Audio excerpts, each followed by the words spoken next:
Guys घूमने आए थे और ये देखो क्या हो गया, फ्लैट टायर। यही प्रॉब्लम होती है गाइस। एक 650 सीसी का बाइक आप ओन करते हो, उसके साथ रॉयल इनफील्ड एक ट्यूबलेस टायर भी नहीं देता। मुझे पता था कभी ना कभी वो होने वाला है, लेकिन इतना जल्दी होगा मुझे पता नहीं था। लेकिन मेरे दोस्त मुझे कुछ मिल गए। क्या नाम है आपका? तरुण जी और गजेंद्र यहाँ के लोकल्स हैं, तो मुझे थोड़ा असिस्ट कर देंगे। यहाँ पे आगे सामने एक पंचर का शॉप है ना, तो वहाँ जाएंगे अभी हम। देखते हैं अगर उसके पास इसका सारे टूल्स होंगे तो वहीं पे पंचर करवा लेंगे, नहीं तो आई मीन टू से पंचर डलवा लेंगे, नहीं तो चले जाएंगे हवा डलवा के। लेट्स सी क्या होता है। चलते हैं फिर ब्रो। मेरा थोड़ा हेलमेट ले लो आप लोग, धीरे धीरे चले जाएंगे। सो गाइस अभी पहुंच गए हम पंचर ठीक करवाने। ये टाउन है ना, ये टाउन है, तो आई होप यहाँ पे ठीक हो जाएगा। भैया ने सब बात कर लिए हैं सब कुछ। मेजर प्रॉब्लम इसमें क्या होता है ना, इसमें मेन स्टैंड लग के नहीं आती है, तो थोड़ा गाड़ी को ठंडा होने के लिए इंतज़ार कर रहे हैं। जैसे ही गाड़ी ठंडी हो जाएगी पंचर का प्रोसेस स्टार्ट कर देंगे। यार वाट लग गई पूरी।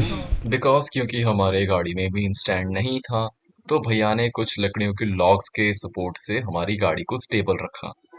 फिर हम दोनों दोस्त पीछे से गाड़ी उठाए एंड गाड़ी को स्टेबल रखने की कोशिश कर रहे थे, क्योंकि एज यू नो यहाँ पे कोई भी पेडॉक स्टैंड नहीं था, और बिना मेन स्टैंड और पेडॉक स्टैंड के गाड़ी के व्हील को बाहर निकालना इज चैलेंजिंग।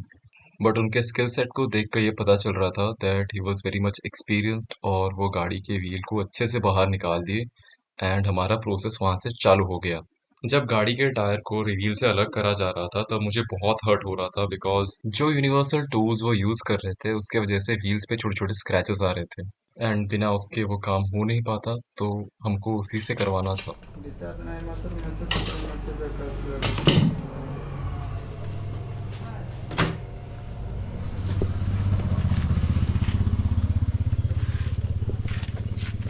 ओह मैन, देखिए कितना बड़ा डंट है।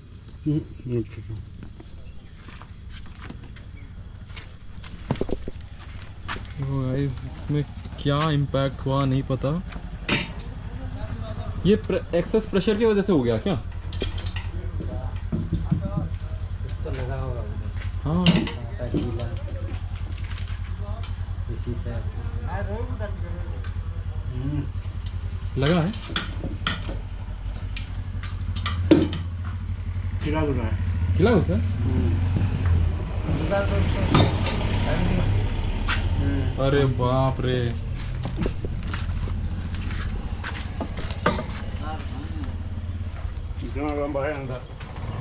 देखेंगे इसका अंदर वाला व्यू। यार बाप रे, बहुत बड़ा कीला लग गया यार। 4 इंचिया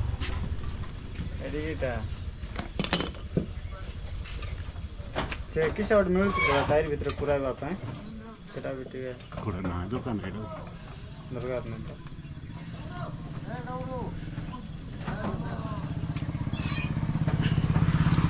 ट्यूबलेस है डॉक्टर को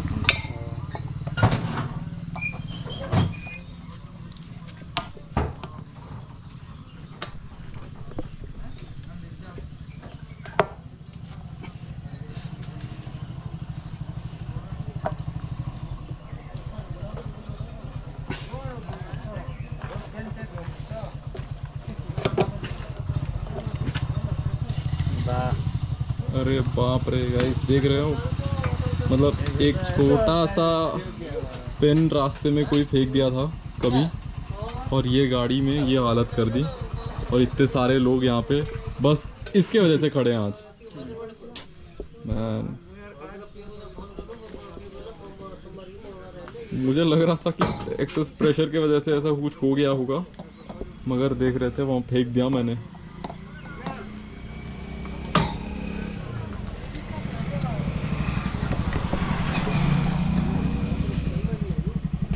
अगर मैं यहाँ पर नहीं होता, टाउन से दूर होता, तो मेरी वाट लग जाती। Then he started the process of healing the puncture, और यहाँ से पूरी कहानी बदल जाती है।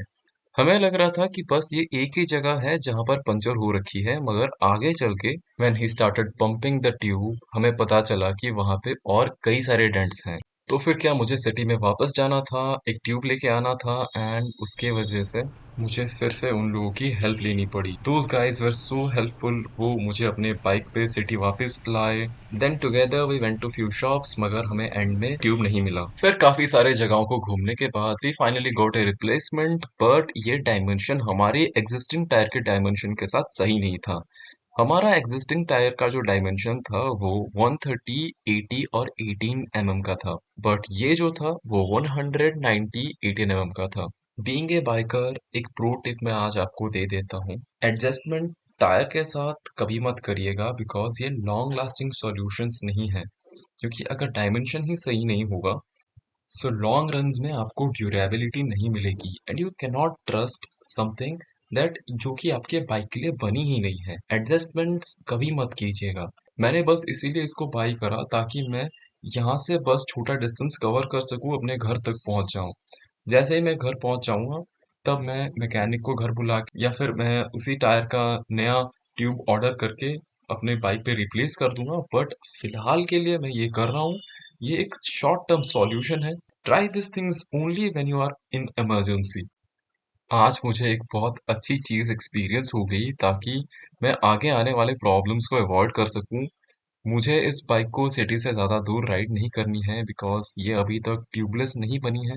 अभी मेरे पास दो ही रास्ते हैं। मुझे वेट करना पड़ेगा कि जब रॉयल एनफील्ड अपने नया एलॉय व्हील्स लॉन्च करेगा तो मैं व्हील्स को रिप्लेस कर दूं, या तो मुझे इसी बाइक पर ट्यूबलेस किट कन्वर्जन करना पड़ेगा जो कि ज़्यादा लॉन्ग लास्टिंग नहीं है। वहां पर खड़े बहुत सारे लोगों ने मुझे ये कहा कि बाइक तो बहुत शानदार है, लेकिन रॉयल एनफील्ड ने इसमें ट्यूब टायर लगाना चाहिए था। हाँ, मैं एग्री करता हूँ उनके स्टेटमेंट से, क्योंकि ट्यूबलेस टायर आप खुद अपने हाथों से उसको पंचर हील कर सकते हैं और आपको मैकेनिक या पंचर वाले की कोई जरूरत नहीं पड़ेगी। मगर ट्यूब टायर में ऐसे नहीं होता। You have to need proper tools और you have to need a mechanic, जो कि हर जगह अवेलेबल हो ऐसा हो नहीं सकता। दोनों तरह के व्हील्स में अपने अपने तरह के प्रोज और कॉन्स हैं, और ट्यूब टायर का एक बहुत बड़ा कॉन है कि ये अगर पंचर हो जाएगा तो आप बाइक को बिना मैकेनिक हेल्प के ठीक नहीं कर सकते। मगर इसके बहुत बड़े एडवांटेजेस भी हैं, जैसे कि ये आपको ट्रिपल सस्पेंशन दे देते हैं। जैसे अगर कभी आप लॉन्ग ड्राइव्स पे जा रहे हैं और आप रफ रोड से गुजर रहे हैं तो आपको स्पोक व्हील जो है ज़्यादा शॉक अब्जॉर्व करेगी। देन आपका हैंडल का जो सस्पेंशन लगे रहेगा, देन आपका हाथ जो कि तीसरा सस्पेंशन के जैसा काम करेगा, तो आपकी जो राइड है बहुत ज़्यादा स्मूथ हो जाएगी। वही सेम चीज़ एलॉय व्हील्स में नहीं हो पाती है। अगर ये कंपेयर करके चले एलॉय व्हील्स के साथ, तो एलॉय व्हील्स जो है अगर टूट जाएंगे तो गाड़ी आगे नहीं चल पाएगी, मगर एक दो स्पोक व्हील्स अगर टूट भी जाएंगी तो ये सर्टेन डिस्टेंस कवर कर पाएंगे। So don't worry if anything happens like this. Bike है यार, पंचर होनी ही थी एक दिन, आज नहीं तो कल होना ही है। मगर बट मेक श्योर अगर आप ऐसे सिचुएशंस में फंसते हैं तो आप वरीड ना होकर you have to seek for help, और आप जितनी जल्दी आपको हेल्प मिलेगी आप उतने ही जल्दी आपके राइड को कंटिन्यू कर पाएंगे। So comment down below if you have already faced this kind of problem, और उन सब दोस्तों को शेयर कीजिए ताकि उनको एक मैसेज जाए जो भी राइडर्स हैं वो अपने जिंदगी में एक ना एक बार ऐसे प्रॉब्लम से गुजरेंगे। उन हालातों में उनको वरीड ना होकर फोकसफुली काम करते रहना पड़ेगा, एंड एट द एंड सब कुछ ठीक हो जाएगा। कुछ इंपॉर्टेंट चीजें जिनका आपको ध्यान रखना होगा, मेक श्योर आप अपने बाइक पे मेन स्टैंड लगा के रखें, मेरी जैसी गलती ना करें। अगर आपका बाइक ट्यूबलेस है तो अपने साथ ट्यूबलेस पंचर किट अपने साथ लेके जाएं, एक इन्फ्लेटर अपने साथ रखना मत भूलना। और अगर आपका बाइक मेरी ही तरह ट्यूब्ड है तो you have to make sure that you have to be stable mentally, and आपको इन सब चीजों को एज ए चैलेंजिंग तरीके से डील करना होगा। अगर आप मेरी ही तरह एक यूट्यूबर है तो इस बहाने आपको एक नए वीडियो के कंटेंट भी मिल जाएंगे। एंड बातें करते हुए हमारी गाड़ी पे व्हील लग गई है अब, और मैं घर के लिए निकल सकता हूँ। तो गाइस फाइनली अपनी गाड़ी जो है बन के रेडी हो चुकी है। सवेरे 4 बजे निकला था मैं, अभी टाइम हो रहा है वही 7:30 8 बजे के पास। वो ये दोनों भाई कहाँ गए वो? अरे नाम बता दीजिए फिर से अपना। हाय गाइस, तरुण मेरा नाम, तरुण जी और गजेंद्र जी की वजह से हम ये गाड़ी को सक्सेसफुली रिपेयर कर पाए। और पीताम्बर भैया का ये शॉप है। अगर आप कोलाब में कभी फंसते हैं ना तो बेझिझक आपका अगर गाड़ी में कोई भी छोटा मोटा रिपेयर हो गया, चले मतलब पंचर और बाइक के जितने भी सारे ब्रेक्स वो सब यहाँ पे रिपेयर हो जाएंगे, और कोई दिक्कत वाली बात नहीं है। बहुत रीजनेबल प्राइस में ये सब कुछ ठीक हो गया। अब शांति से घर जाएंगे, सर्विस सेंटर में लेके भी थोड़ा चेकअप करा लूँगा बाइक का। निकलते हैं अभी फिर से, थोड़ा भाई लोग को थोड़ा चाय पानी करके अपन निकलते हैं। सो मज़ा लग गया, लाइफ का बहुत बड़ा एक्सपीरियंस था, क्योंकि रेट्रो स्टाइल बाइक्स में यही प्रॉब्लम रहता है, क्योंकि ये स्पोक व्हील्स रहते हैं इसमें, तो ट्यूबलेस इसमें नहीं आती है, तो ट्यूब के साथ आती है बाइक में, तो प्रॉब्लम इसी का चलता है। मैं अपने साथ एप्लीकेटर और एक इन्फ्लेटर हमेशा साथ में लेके घूमने की आपको राय दूंगा, बिकॉज़ हमेशा आप कहीं पे भी टाउनशिप के आसपास घूमेंगे तो ही आपकी रिपेयर हो पाएगी। अगर जंगल में फंस गए और आपका नेटवर्क नहीं है तो रोड साइड असिस्टेंस भी आपको मदद नहीं कर पाएंगी। सो यही बोलकर मैं वीडियो को यहीं पे एंड करता हूँ। Keep watching AD व्लॉगिंग्स।